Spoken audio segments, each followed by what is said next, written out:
Hello friends, welcome to my channel Get Fit with me. ஒரு low கார்ப்ல protein ரிச்சா, fibre ரிச்சா ஒரு recipe பண்ணி சாப்பிடணும்னு சொல்லிட்டு நான் ரொம்ப நாளா ட்ரை பண்ணிட்டே இருந்தேன். எனக்கு கிச்சடி சாப்பிடணும்னு தோணுச்சு. அதனால சரி நம்ம பச்சை பயிர்ல கிச்சடி பண்ணி சாப்பிடக்கூடாதுன்னு ட்ரை பண்ணேன்.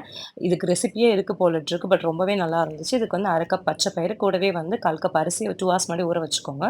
ஒரு ப்ரெஷர் குக்கர்ல வந்து 1 ஸ்பூன் ஆயில் கூடவே வந்து கடுகு, ஜீரகம்லாம் நல்லா பொரிஞ்ச பிறகு ஆ காஞ்ச மிளகாய், பட்டை, கிராம்பு, சோம்பெல்லாம் போட்டு ஃபியூ மினிட்ஸ்க்கு லோ ஃப்ளேம்லேயே வச்சு சாட்டே பண்ணிக்கோங்க. நான் இன்னைக்கு வந்து 1/2 வெங்காயம், 1/2 சைஸ் வெங்காயம், அதுக்கப்புறம் வந்து பச்சை மிளகாய், 3 பல்லு பூண்டு, சால்ட்டு இதெல்லாம் போட்டுட்டு மீடியம் ஃப்ளேம்லேயே வச்சு சாட்டே பண்ணிக்கிட்டேன். அதுக்கப்புறமா வந்து உங்களுக்கு என்ன வெஜிடபிள்ஸ் இருக்கோ அந்த வெஜிடபிள்ஸ் நீங்கள் ஆட் பண்ணிக்கலாம். நான் வந்து ஒரு மீடியம் சைஸ் தக்காளி, கேரட் ஆட் பண்ணிட்டேன். இது கூட நீங்கள் வந்து பச்சை பட்டாணி, பீன்ஸ் எல்லாம் கூட ஆட் பண்ணிக்கலாம்.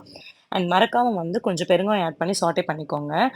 இதுதான் ஃப்ளேவரே கொடுக்கும். நல்ல வாசனையாக இருக்கும். 1:2 ரேஷியோலே போடுங்க. 1 கப் பருப்புனா 2 கப் தண்ணி வச்சுக்கோங்க. நான் வந்து ஃபர்ஸ்ட்டு 1 கப் தண்ணி ஊத்திட்டேன்.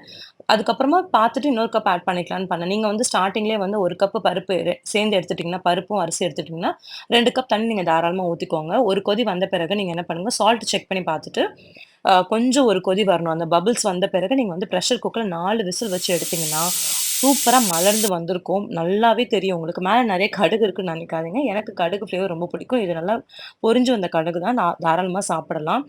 இத நல்லா மசிச்சு விட்டுக்கோங்க. கடைசியா இறக்கும்போது வந்து தேங்காய் எண்ணெய் அப்படி இல்லாட்டி வந்து நெய் விட்டு இறக்குங்க. ரொம்பவே நல்லாயிருக்கும். இத அப்படியே சாப்பிட்டுறலாம்.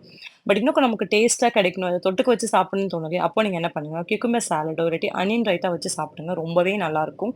இந்த ரெசிபி எப்படி வந்துச்சுன்னு சொல்லிட்டு ட்ரை பண்ணி பார்த்துட்டு எனக்கு காமெண்ட் பண்ணுங்க. கண்டிப்பா நல்லா வரும். நான் உங்களுக்கு 100% கேரண்டி குடுப்பேன்.